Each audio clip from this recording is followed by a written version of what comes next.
এবার আওয়াজ বন্ধ কর। সাগর আমাকে কোনো সমস্যা নাই কা, আমরা বন্ধ করে দিব।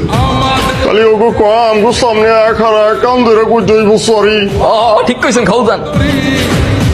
সরি। ওই যে যা মাফ করে দিছি, যা ওঠ। खेले छिपे मेरे फटका ले हलवा